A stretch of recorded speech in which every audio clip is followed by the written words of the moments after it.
Who Owns the Future, Chapter 9, Misusing Big Data to Become Ridiculous. And it starts off by talking about three nerds walk into a bar. And you get to know the story about how he once served on a panel at UC Berkeley judging mock business plans.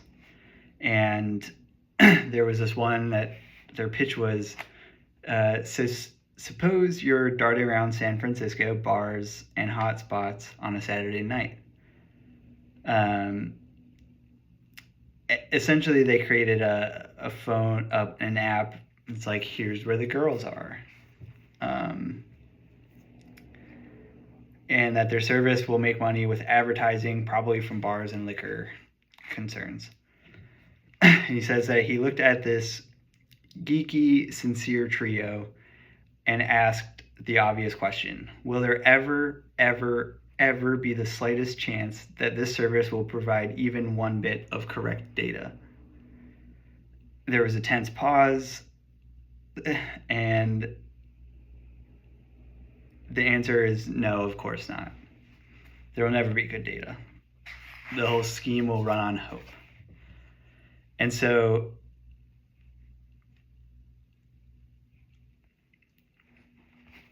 this gets into,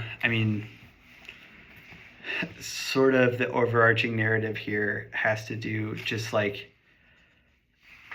the way that big data can be misused, or it can lean into this like hopeful idea that I guess the argument there will be sort of played out as I keep going. But your lack of privacy is someone else's wealth.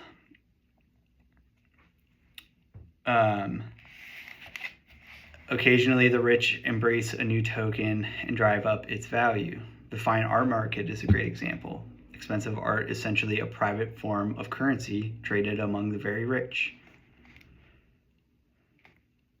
A related trend of our times is that troves of dossiers on the private lives and inner beings of ordinary people collected over digital networks are packaged into a new private form of elite money.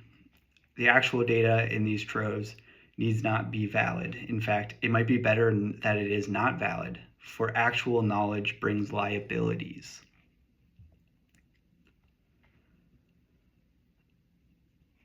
Few people realize the degree to which they are being tracked and spied upon in order that this new form of currency can be created.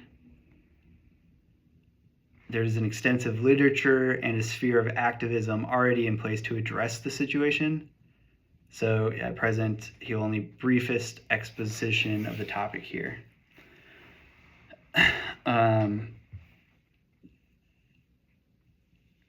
And I want to, I guess, at this point, just like how call that out, highlight that. Like, it kind of goes back to that hopeful idea, that trio of people with the girls in the bar app. Like, it doesn't kind of one angle of this, one aspect of it, and it's multifaceted, is that someone could actually have just greenlit that project and whether or not their service is true or accurate doesn't really matter. And in fact, it's somewhat better to not know for sure, because actual knowledge brings liabilities. If they can hide behind their data and say, well, this is the algorithm. It doesn't operate. The algorithm itself doesn't operate based on any infringements here. And this is the outcome, right? They can kind of hide behind that liability. But more importantly is the fact that big data is used as sort of currency. And it's a more abstract idea, I know, but like it really is, it's there. And it goes back to this idea of introducing money, power, and information is now the trifecta. There's no definitive map of network spying services. Google has historically been at the top of the heap for collecting spy data about you on the open internet, while Facebook has mastered a way to corral people under an exclusive microscope. That said, other companies that you've probably never heard of, like Axiom and eBureau, are also deeply determined to create dossiers on you. Because spying on you is, for the moment, the official primary business of the information economy, any attempts to avoid being spied on, such as the use of ghostery, can seem like an assault on the very idea of the internet. Huge segment here. They often refer to Facebook's network as like the walled garden. It keeps you in their walls, within their walls. That's kind of what they're talking about there in the exclusive microscope. And I just think it's interesting, like using anything like ad blockers or, preventing cookies through add-ons somehow makes the individual seem like a criminal for trying to like assault the nature of the internet.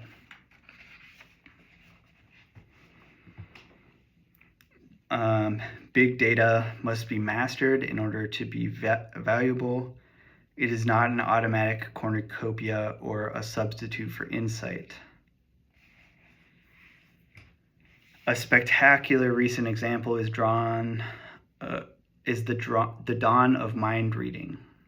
Oh, this one's interesting. In the first decade of the century, there was a sequence of increasingly impressive examples of brain reading. This might involve a person learning to control a robotic arm through direct brain measurement. So, psychologist Jack Gallant and other researchers at UC Berkeley showed they could approximately determine what a person was watching simply by analyzing brain activity. It was as if computers became psychic, though a better way to understand the work is as an example of the challenges of scientific big data. So in Gallant's experiment, a movie was computed of what someone was seeing based on nothing but fMRI scans of the activity of the person's brain. The images looked blurry and otherworldly, but did conform to what was actually seen. The way it worked was approximately this. Each subject was shown a batch of movie clips. Their brain activation patterns were recorded each time. Then when a person watched a new previously unseen clip, activation patterns were once again recorded. Then the original clips were mixed into a new clip proportionately, according to how similar the activation pattern for the new clip was to each original clip. With enough previously seen clips mixed together, a fuzzy new clip emerges that does look like what the subject is watching. This was a remarkable result of great importance, but it was only the first step of scientific inquiry. Furthermore, similar techniques turn out to work for sound, speech, and other domains of experience and action. The age of high-tech mind reading has begun.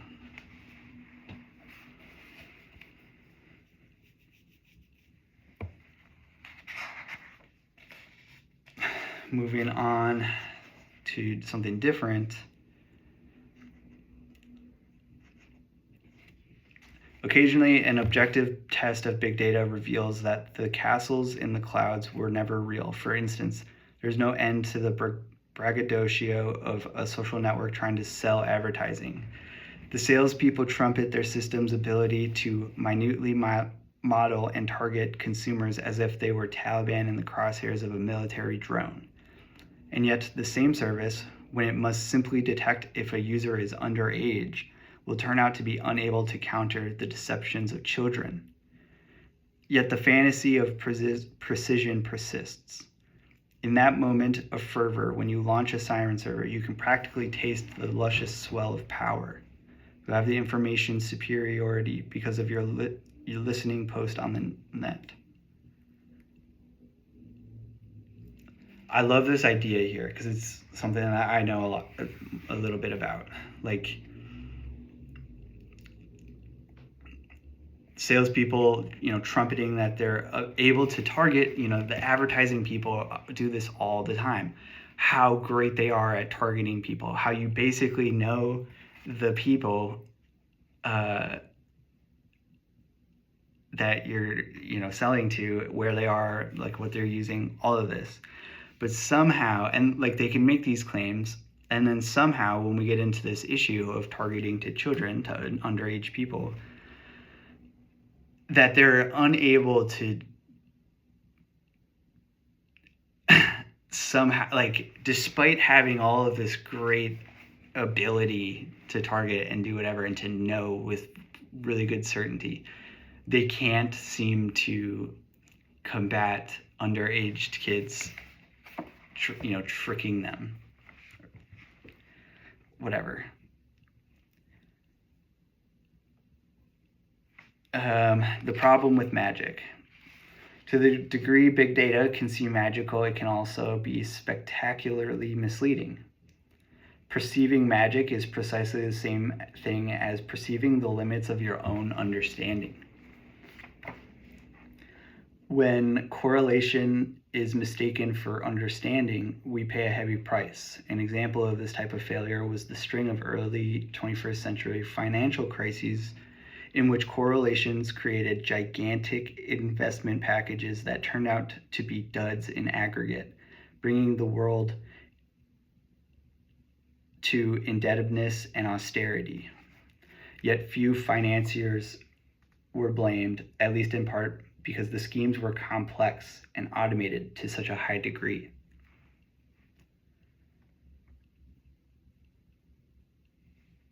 And then, so like, why, you ask the question, why does big business data still often get used so much on faith, even though it's proven to fail and fails spectacularly?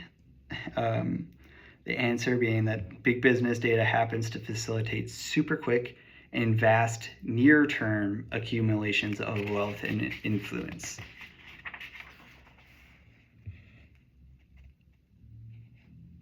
A wannabe siren server might enjoy honest access to data at first, as if it were an invisible observer, but then if it becomes successful enough to become a real siren server, then everything changes. If the server is based on reviews, many of them will suddenly start to be fakes. If this is based on people trying to be popular, then suddenly there would be fictitious fawning multitudes inflating illusions of popularity. If the server is trying to identify the most creditworthy or dateable individuals, expect the profile of those individuals to be mostly phony.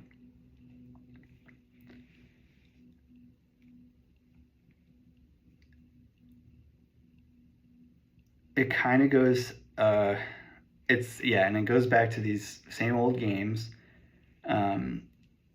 where, like, especially when it comes to money, like money, popularity, and success, like, there's going to be imitation, there's going to be, people manipulating the system in order to gain some sort of advantage.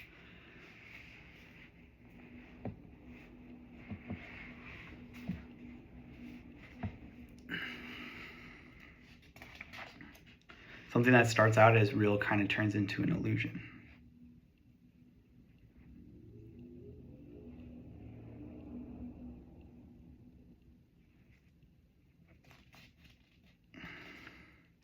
So then we get into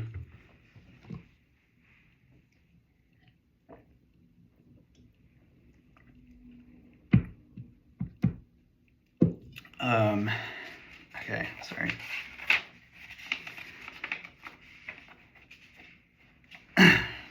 The kicker, and he's using Kickstarter here as like a case study almost, which is a tool for funding product development, which isn't perfect. It would be even better if it supported the creation of risk pools for multiple projects and an insurance or risk management system for customers. So in this instant, classic problem in digital markets, or I guess the problem that they're addressing is the market for lemons, after the title of the famous paper, which helped earn its author, George Akerlof, a Nobel Prize in economics. The lemons in this paper were not from the lemonade stand we encountered earlier, but were instead crummy used cars for sale.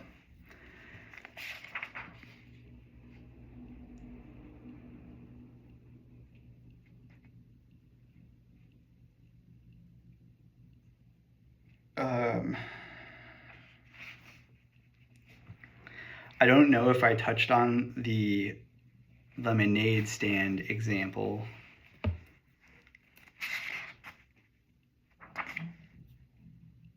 But let's see if it goes. If I'll keep going. If I don't, I'll go circle back on the lemonade stand. The lemons, again, they were used cars. Buyers worried that sellers knew more about a used car's problems than they were letting on, which put a pervasive burden on the market, stunted it, and made it less efficient. A truly transparent form of digital market might perhaps offer a reduced occurrence of this sort of degradation.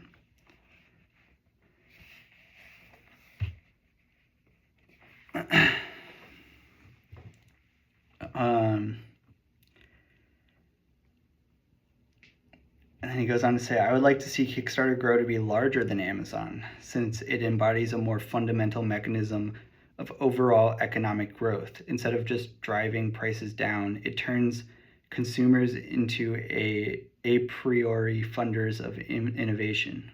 But at an Amazon-like scale, there would inevitably be an even bigger wave of tricksters, scammers, and the clueless to be dealt with.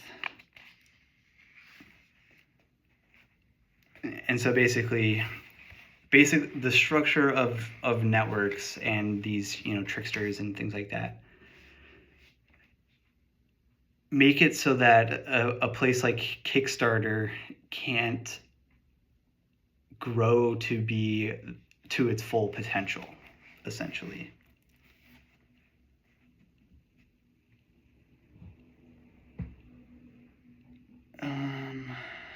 The nature of our confusion. Successful network ventures that become known to the public are always eventually gamed by epidemics of scammers. Unscrupulous content farms turn out drivel and link to themselves in an attempt to climb high on Google's search results. And bloggers herded by major media companies are encouraged to spice up their writing with keywords and phrases, not to grab human attention, but the attention of Google's algorithms. I love that. I called that one out specifically because that's something that I'm really frustrated with in my daily experience, is that it doesn't feel like content is being created for people, even if the content within it's at least the attraction mechanisms, like the titles or the descriptions or summaries, whatever. They're appealing to algorithms and not the people who are supposed to be reading them.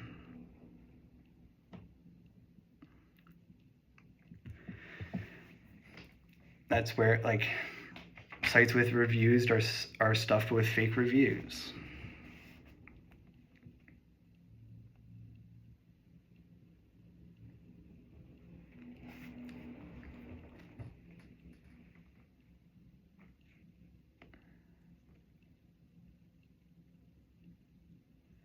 Instead of a story of villains, I see a story of technologists and entrepreneurs who were pioneers challenging us to learn from their results.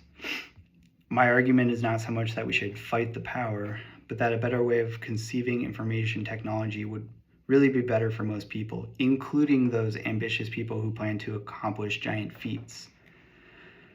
So he's arguing both from the perspective of a big-time mocker and from the perspective of a more typical person.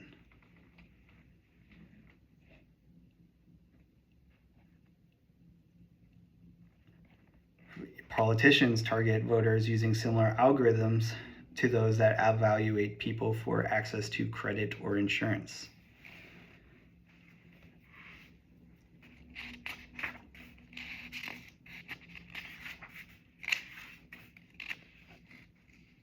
And then he does this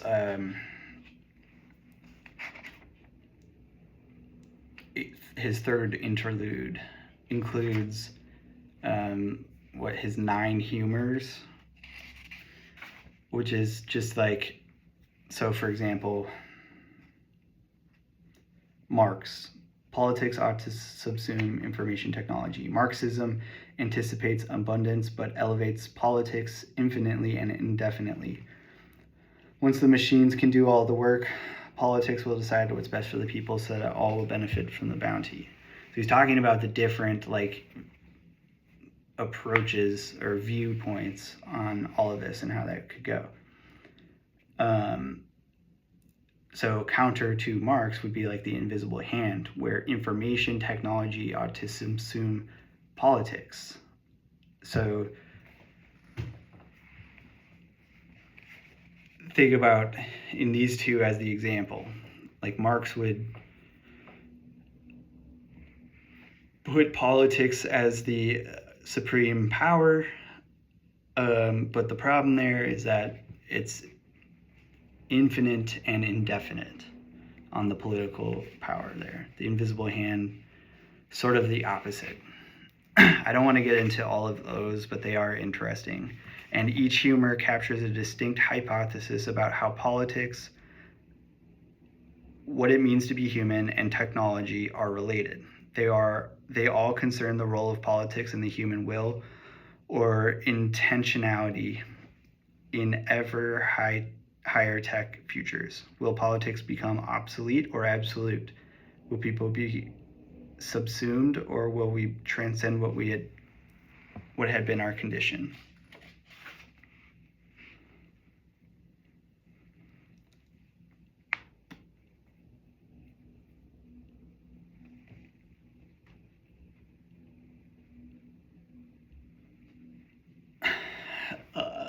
This is this portion, which I do have to note.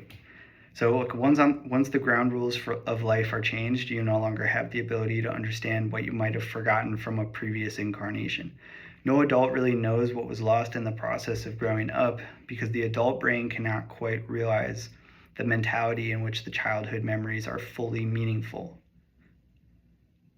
With that level of change comes a kind of partial death.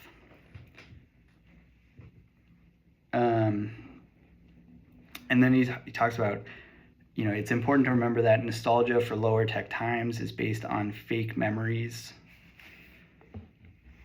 And so I'm calling this section out a little bit as like a point where I don't know that I 100% agreed with everything being said. To be fair, what he's saying in the context of this is pretty true. That a lot of times we feel this sense of nostalgia for the past, even though it kind of forgets how bad some things were or how much has been improved. But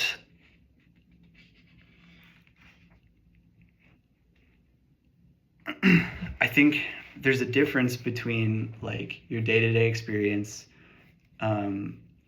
the things of the past, and a difference between the nostalgia of the ideas or the philosophies of a period.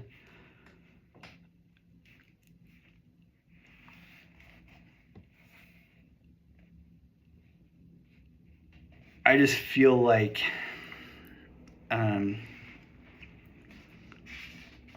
his ultimately his stance was a little bit too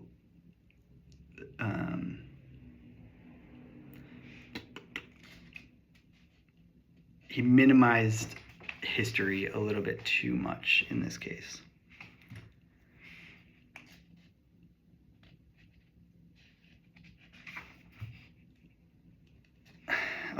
Practical optimism.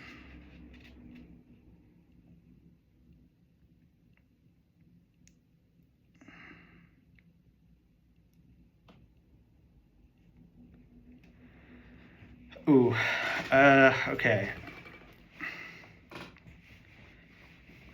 There's an interaction between optimism and achievement that seemed distinctly American to me, but that might only be because I am American. Like it comes filled with messages like, if you build it, they will come.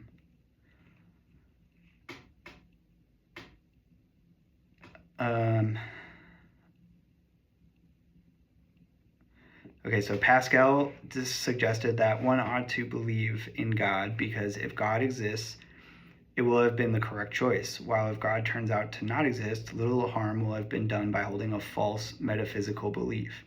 Does optimism really affect outcomes? The best bet is to believe that the answer is yes.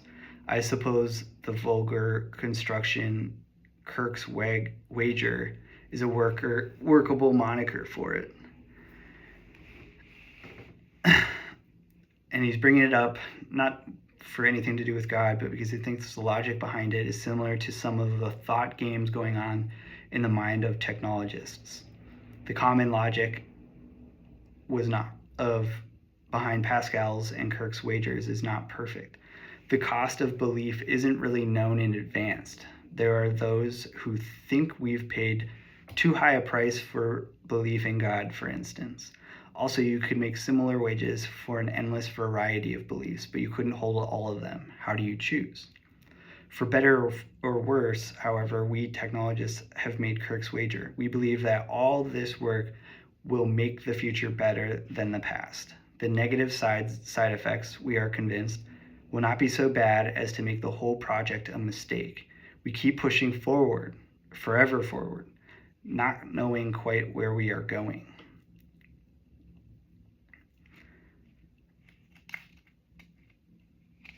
It's okay, and that's where it kind of wraps up at this point, but it's a huge element to all of this, and a huge problem that I have when it comes to technology is we've put all of our eggs in this basket. We're blindly following technology. We haven't had anything like this in the past. And so the best that we can do is draw on previous sort of comparable experiences, but a lot of times we don't have anything that perfectly lines up. We're experiencing new issues as they're coming up, and we're pretending like technology is just the way forward, like just accept whatever the outcome is. And it's part of the reason why it takes us so long to figure out, like it took us forever to really even consider the fact that social media might not be complete as it took us forever to realize that social media has flaws even.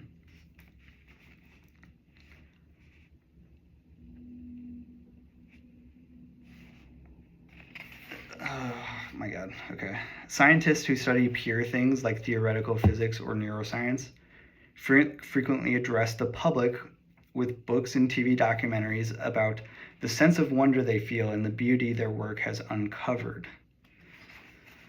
Technologists have less motivation to talk about these things because we don't have a problem with patronage. We don't need to enchant the taxpayer or the bureaucrat because our work is inherently remunerative. The result is that the cultural, spiritual, and aesthetic ideas of scientists are a public conversation, while technologists use the rather large slice of public attention we attract primarily for the purpose of promoting our latest offerings. So the situation is more than a little perverse, since the motivating ideas in the heads of technologists have a far greater effect on the world than the ideas that scientists talk about when they exceed the boundaries of their expertise.